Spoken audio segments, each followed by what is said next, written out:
The bar on Kepler Station buzzed with the usual mix of alien chatter and synthetic music. Commander Zexthal of the Vorthan Empire lounged in his seat, his four arms gesturing wildly as he told his story to a captivated audience of fellow soldiers from various species across the galaxy. And then, Zexthal's mandibles clicked in what passed for laughter among his kind. The humans actually thought they could take our forward base on Zirian 7. The assembled crowd of Calaxian warriors, Drinthak shock troopers, and other alien soldiers erupted in amused chittering and growling sounds that serve as their version of laughter. Captain Nixera, a towering Drinthak with scales that gleamed purple under the station's lights, slammed her massive fist on the table. Umans, those soft, pink creatures with their pathetic single hearts and weak bones? What were they thinking? Exactly, Zexthal continued, taking a long drink from his container of fermented Calaxian fruit juice. We found their little squad trying to infiltrate our perimeter. 5 of them. Can you believe it? 5 humans against our entire battalion of 300 elite soldiers. The crowd leaned in closer. Lieutenant Crix, a spider-like arachnoid whose 8 eyes gleamed with curiosity, tapped the table with one of his chitinous legs. What happened to them, Commander? Zexthal's expression grew darker, more predatory. We caught them easily, of course. Humans are so slow, so clumsy. Their technology is primitive compared to ours. We rounded them up like the animals they are. But surely you just imprisoned them for information? Asked Sergeant Veltar, a crystalline being whose body pulsed with bioluminescent patterns. Oh no, my friend. Zexthal's voice dropped to a whisper that somehow carried across the entire bar, causing conversations to quiet. We made examples of them. You see, humans have this amusing belief that they're somehow special, that they're warriors. We decided to show the galaxy just how wrong they were. The commander stood up, his impressive height casting shadows across the gathering. We strung them up in the main courtyard of our base, left them hanging there as trophies, as warnings to any other humans who might think they could challenge the might of the Vorthan Empire. Nixera's eyes widened with appreciation. You displayed them publicly? How wonderfully brutal. Indeed, Zexthal nodded. Their bodies hung there for weeks, swaying in the wind. Every soldier who passed through our base could see them. Every supply ship that landed got a clear view of what happens to humans who dare oppose us. Crix leaned forward eagerly. Did they beg? Did they cry? Humans are supposed to be very emotional creatures. Oh, they were surprisingly quiet actually, Zexthal mused, scratching one of his secondary arms thoughtfully. Almost disappointed, if you can believe that, as if they expected something different from us. But that's typical human arrogance for you. The alien soldiers around the table nodded in agreement. For decades, humans have been seen as one of the weakest species in the galactic community. When they had first made contact with a greater galaxy 50 years ago, they had been immediately classified as a Class C species, barely above primitive. Their technology was centuries behind the major powers, their military was laughably small, and their physical capabilities were considered subpar by galactic standards. The funniest part, Zexthal continued, his voice filled with mirth, was that they kept asking about something called the Geneva Convention, as if their primitive planetary laws meant anything in real warfare. This brought another round of laughter from the assembled crowd. Veltar's crystalline body pulsed with amusement. Did you tell them about the galactic warfare protocols? I tried to explain that in civilized galactic warfare, there are no prisoners, only trophies and examples, Zexthal replied. But humans seem incapable of understanding basic military concepts. Nixera raised her drink in a toast to the Vorthan Empire's decisive victory over the primitive humans, to showing these newcomers their place in the galaxy, added Crix.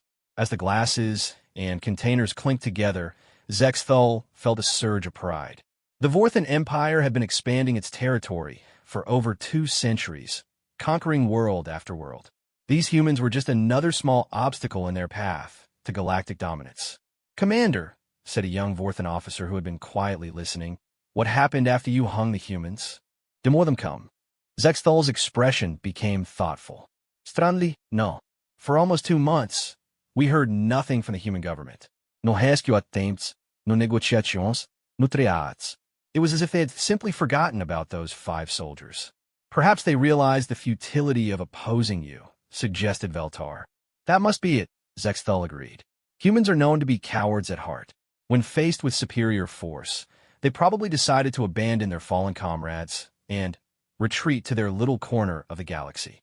The conversation continued late into the station's night cycle, with various officers sharing their own stories of encounters with different species. But Zexthal's tale of the hanging humans seemed to resonate particularly well with the crowd. It confirmed what most of them already believed, that humans were weak, primitive, and not worthy of respect in the galactic community. As the evening wound down and the soldiers began to disperse to their quarters, Zexthal felt satisfied. His story had entertained his colleagues and reinforced his reputation as a decisive commander. The hanging of those 5 humans had been a perfect demonstration of Vorthan superiority. What he didn't know, what none of them knew, was that those 5 humans had not been random soldiers on a scouting mission. They had been something else entirely, and their deaths had set in motion events that would shake the very foundations of galactic power. But for now, in the comfortable glow of alien alcohol and shared arrogance, Zexthal and his fellow officers laughed and drank, completely unaware that their casual cruelty had just declared war on something far more dangerous than they could possibly imagine. The humans were coming, and they were nothing like what the galaxy expected. 3 weeks after the celebration on Kepler Station, Commander Zexthal was back at his base on Zirion 7, reviewing routine patrol reports when his communications officer burst into his command center without the usual formal protocols. "Commander," the young Vorthan gasped, his breathing apparatus working overtime.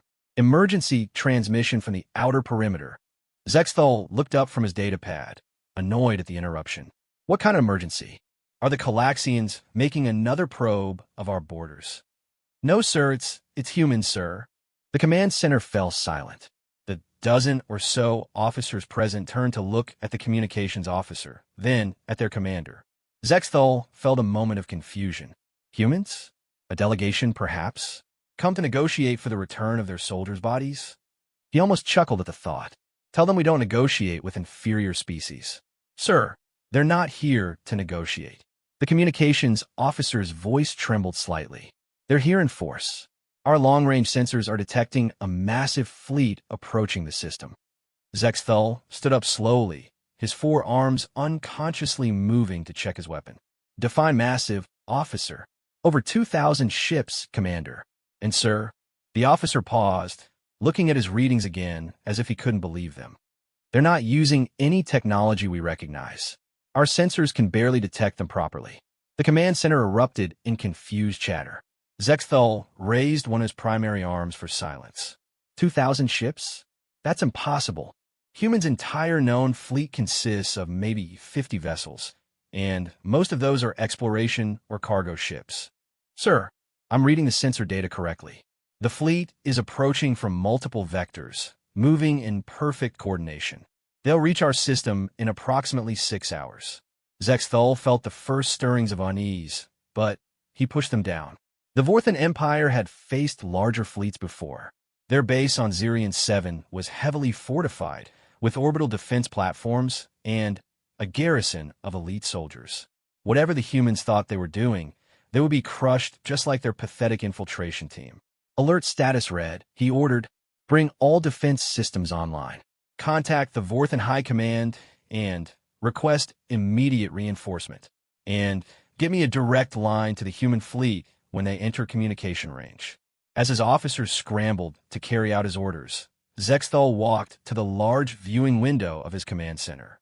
Below him, the courtyard where he had hung the 5 human bodies was empty now, cleaned, and returned to normal operations. But he could still remember exactly where each body had swayed in the wind.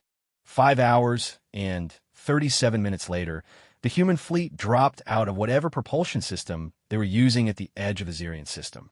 Zexthal stared at the tactical display in growing disbelief. "This cannot be accurate," he muttered, his mandibles clicking nervously. The ships filling his screen were unlike anything in the galactic databases. They were sleek, angular vessels that seemed to absorb light rather than reflect it. The largest ships were massive beyond comprehension. Some appeared to be over 10 kilometers long. But it wasn't their size that disturbed Zexthal most. It was their formation.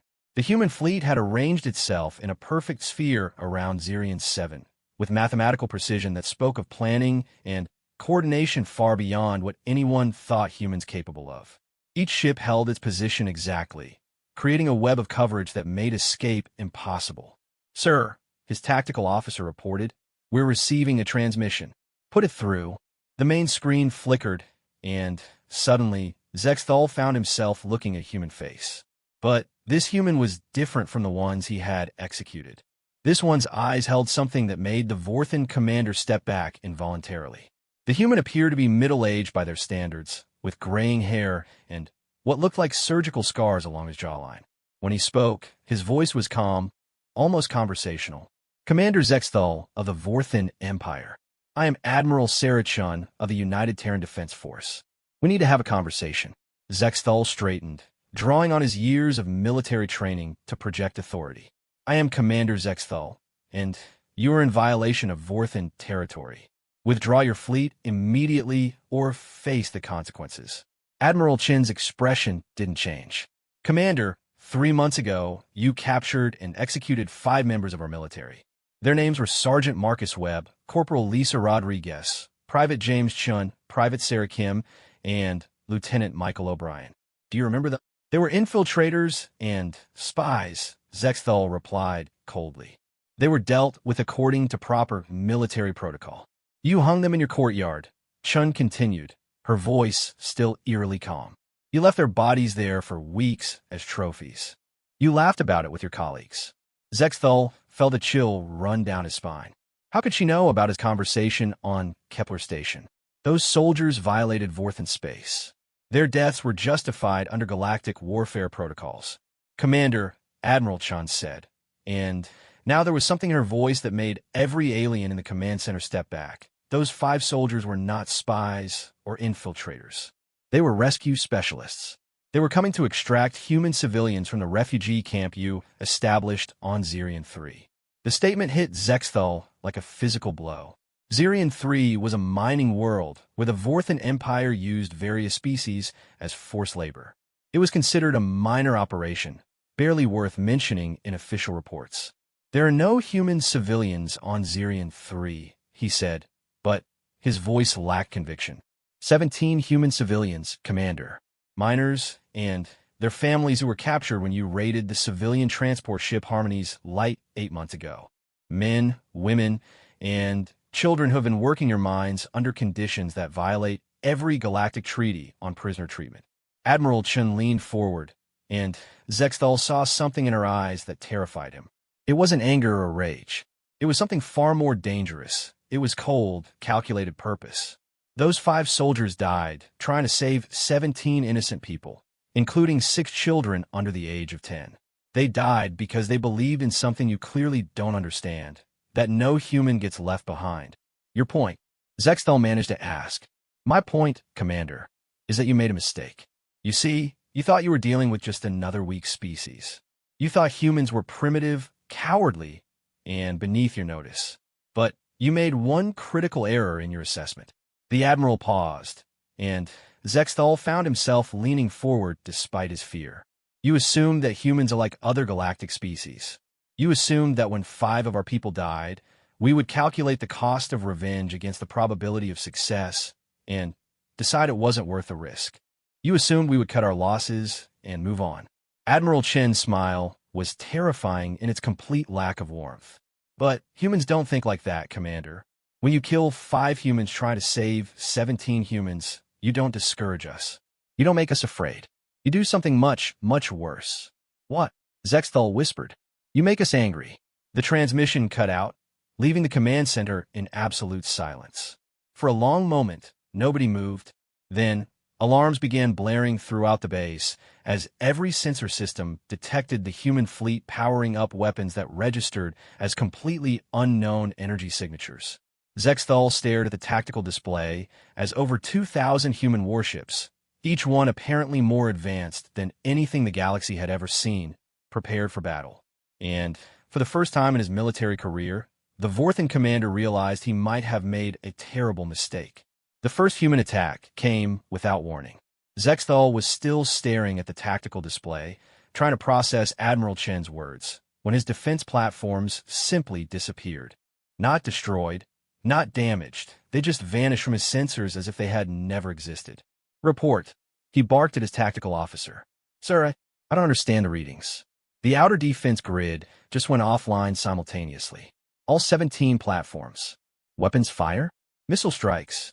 No, sir. There's no indication of any weapons discharge from the human fleet. The platforms just stopped existing. Before Zexthal could respond, his communications officer spoke up, voice filled with panic. Commander, we're receiving multiple distress signals from our patrol vessels in the outer system. Put them through. The speaker crackled to life with overlapping voices in various states of terror. Zexthal could make out fragments. Hull breach in Section 7. Unknown weapon type. Shields have no effect. Abandoning ship. Give me a visual on the battle, Zexthal ordered. The main screen shifted to show the space around Zirian 7. What Zexthal saw made no sense. Vorthan patrol ships were exploding in brilliant flashes of light, but the human ships weren't visibly firing anything. They would simply orient toward a target, and moments later that target would cease to exist. How are they doing this? He whispered. His science officer, an elderly Vorthan named Kexmol, was frantically working at a station. Commander, I'm detecting massive gravitational distortions around the human vessels. It's as if they're manipulating space-time itself. That's impossible. No species has that level of technology. Sir, Kexmol's voice was filled with awe and terror. The energy readings from a single human vessel exceed the output of our entire planetary defense grid. And they have over 2,000 ships. Zexthal felt his world crumbling around him. The Vorthan Empire's intelligence on human capabilities had been completely wrong. Not just slightly off, but catastrophically impossibly wrong. Sir, his communications officer called out, Admiral Chen is requesting another channel. Put her through. Admiral Chen's face appeared on screen again, but now Zexthal could see the bridge of her ship behind her. It was filled with technology he couldn't begin to understand, and humans working with efficiency that put Vorthan military precision to shame. Commander Zexthal, I want you to understand something, Chen said calmly, as if she weren't in the middle of destroying his fleet. What you're seeing is not our full capability. These ships represent approximately 3% of our total military strength. Zexthal's mandibles went slack. That's impossible. Is it? Commander, let me share something with you about human history. My species has been at war with itself for our entire recorded history. We've fought with sticks and stones, with bronze swords, with gunpowder, with nuclear weapons, and with things far worse. We've had wars that lasted for years, for decades, for centuries. On the tactical display, another wave of Orthan ships simply ceased to exist. Do you know what we learned from all that warfare, Commander? We learned that the only thing worse than war is losing it. So we became very, very good at winning. Your species was classified as primitive. Zexthal protested weakly. Your technology, your military capabilities were deliberately concealed, Admiral Chen finished. Commander, when humans first encountered galactic civilization 50 years ago, we realized we were dealing with predatory species who would see us as easy prey. So we made a decision. We would appear weak, primitive, and harmless while we studied your technologies, your tactics, and your weaknesses. The implications hit Zexthal like a plasma blast. You've been lying to the entire galaxy for 50 years. We've been preparing, Commander. Every human exploration ship that visited your world was actually gathering intelligence. Every trade agreement was an opportunity to study your technology and improve upon it. Every diplomatic interaction was a chance to assess potential threats. Admiral Chun gestured to something off-screen, and Zexthal watched in horror as 3 more of his heavy cruisers simply vanished. You see, Commander, humans have a saying, know your enemy. We've spent 5 decades learning everything there is to know about every major galactic power. Their military capabilities, their economic weaknesses, their political structures, their command hierarchies. But the Galactic Council classified your species. The Galactic Council classified what we allowed them to see. Commander, did you ever wonder why humans never requested military assistance when other species raided our outer colonies? Why we never seemed to retaliate when pirates attacked our shipping? Zexthal felt sick. You were studying their tactics. We were learning. Every attack on human interests taught us something new about galactic warfare. Every act of aggression showed us how to better defend ourselves and, when necessary, how to strike back. The tactical display now showed that over half of Zexthal's fleet had been eliminated without the humans losing a single vessel. Those 5 soldiers you executed, Admiral Chun continued, were part of our Special Operations Command. Each one was worth more than your entire base, Commander. But, more importantly, they died in service to something you don't understand: the protection of innocent life. I don't understand. When you hung those 5 soldiers as trophies, you weren't just killing enemy combatants. You were murdering people who had volunteered to risk their lives to save civilians. Your civilians that you had enslaved in violation of every galactic treaty. Admiral Chen's expression grew colder. You turned heroes into decorations. You thought their deaths were amusing. You laughed about it with your colleagues. Zexthal realized with growing terror that somehow the humans had been monitoring his private conversations. Their intelligence network was far more extensive than anyone had imagined. Commander, I want you to look at your tactical display and truly understand what you're seeing. Those ships you're watching disappear, each one contained between 300 and 800 soldiers. Soldiers with families, with children, with hopes and dreams. The weight of what was happening crashed down on Zexthal. He was watching his own people die by the thousands, and the humans were doing it with the same casual efficiency with which they might perform routine maintenance. You're committing genocide, he whispered. No, Commander, Admiral Chen replied, and her voice carried a finality that chilled Zexthal to his core. We're teaching the galaxy a lesson that apparently needed to be taught. She leaned forward, and Zexthal saw in her eyes the same cold determination that had terrified him before. When you kill humans who are trying to save innocent lives, there are consequences. When you treat our dead as trophies, there are consequences. When you laugh about the deaths of our heroes, there are consequences. The last of Zexthal's orbital defenses disappeared from the tactical display. And, Commander, the consequence for what you did to those 5 soldiers is very simple. Your base, your fleet, and everything you've built on these worlds is going to cease to exist. Just like those soldiers ceased to exist when you hung them in your courtyard. Zexthal found his voice. What about my soldiers? They were following orders. They don't deserve to die. Didn't Sergeant Webb deserve to live? Didn't Corporal Rodriguez have a right to return home to her family? Didn't those 17 civilians you enslaved deserve their freedom? Admiral Chen's expression softened slightly, but her resolve remained absolute. Your soldiers will have exactly the same chance for survival that you gave our people, Commander. None at all. The ground assault began at exactly 1400 hours station time. Zexthal had spent the past hour frantically trying to contact Vorthan High Command, but somehow the humans had completely severed all communication links with the outside galaxy. His base on Zirian 7 had become an island, cut off from any hope of reinforcement or rescue. Commander, his tactical officer reported, voice cracking with stress. Human dropships are launching from their fleet. Estimated landing in 17 minutes. How many ships? Sir, I count over 300 drop vessels. Each one appears to be carrying. I can't get exact numbers. Their ships are still interfering with our sensors. Zexthal turned to his senior staff. These Vorthans had served with him for years, had shared victories across a dozen worlds. Now they all looked at him with the same expression of barely controlled terror. Orders, sir, asked Lieutenant Colonel Vexhai, his voice carefully steady. We fight, Zexthal said, trying to project confidence he didn't feel.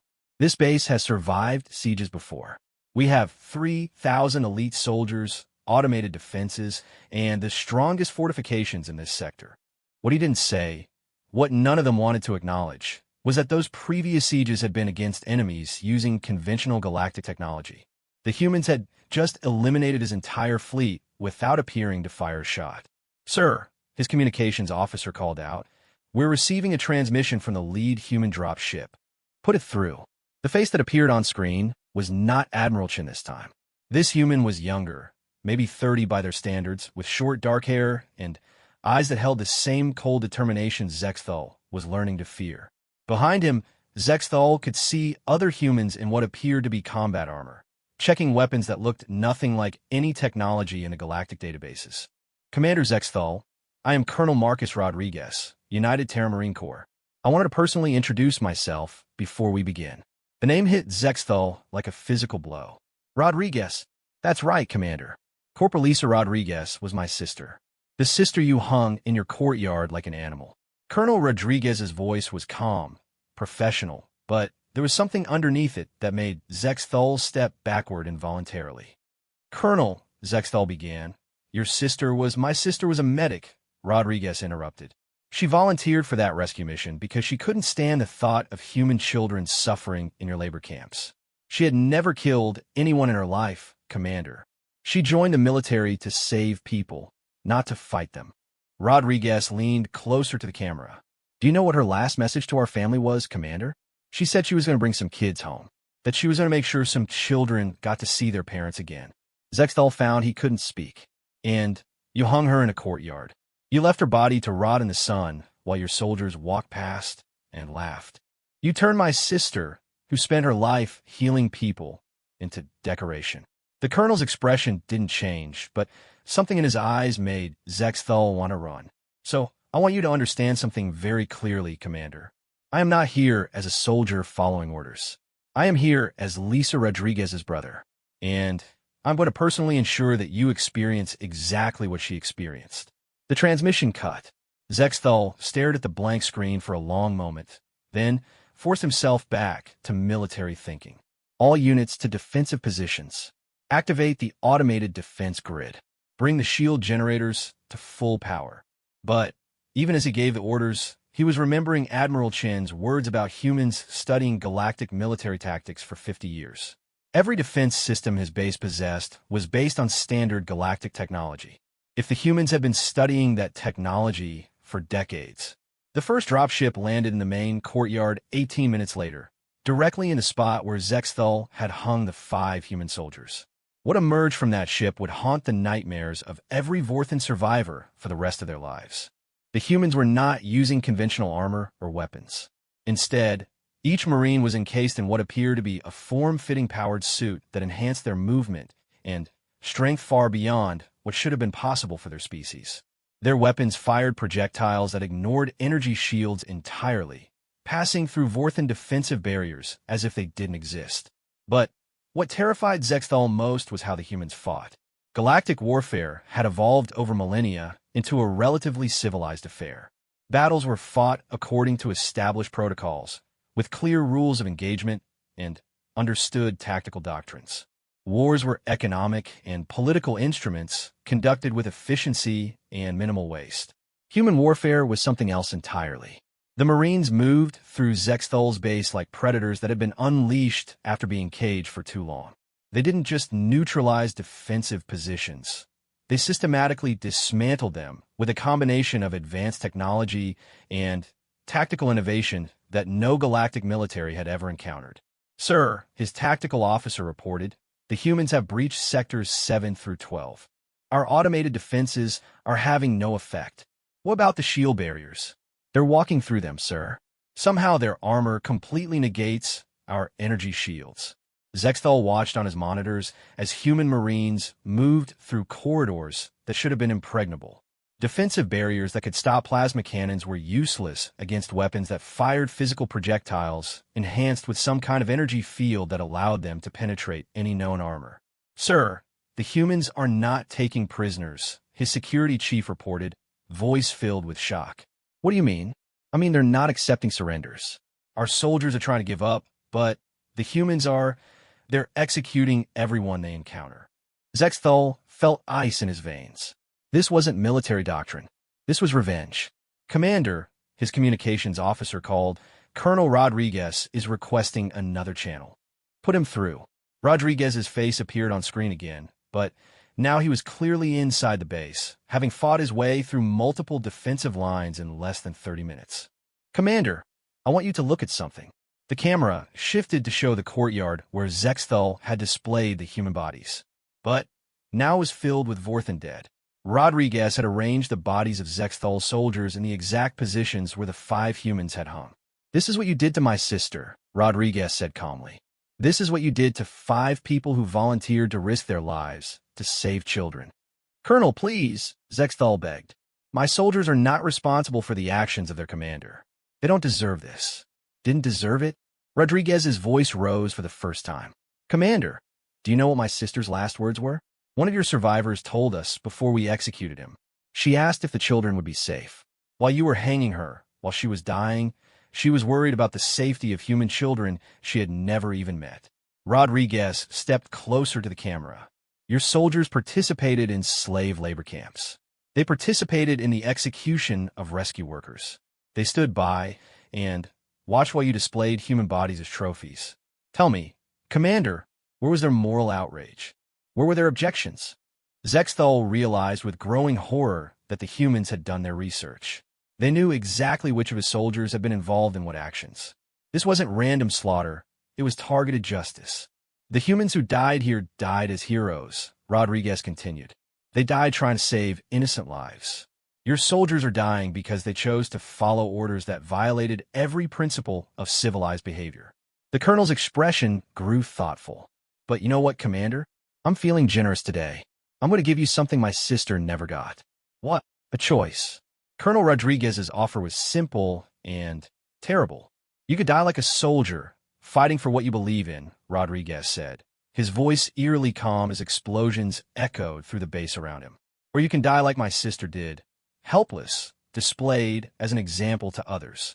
Zexthal stared at the human colonel through the flickering communication link.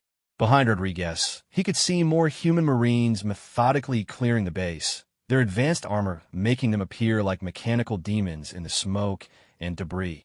There's a third option, Rodriguez continued. You tell me where you're keeping those 17 human civilians. You give me the access codes to your labor camps. And then you surrender yourself for trial.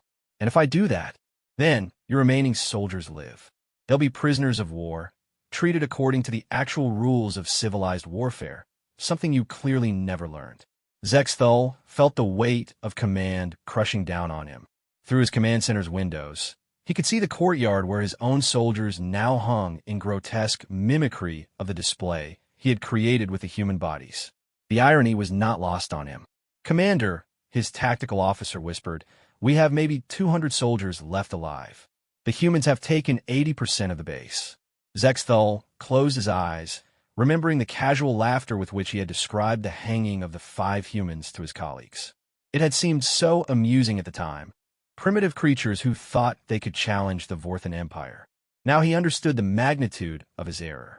The civilians are being held in detention facility C7 on the mining level, he said quietly. Access code Vorthan 779 Alpha. Rodriguez nodded. And the labor camps? Zirian 3. Mining Complex Delta through Sierra.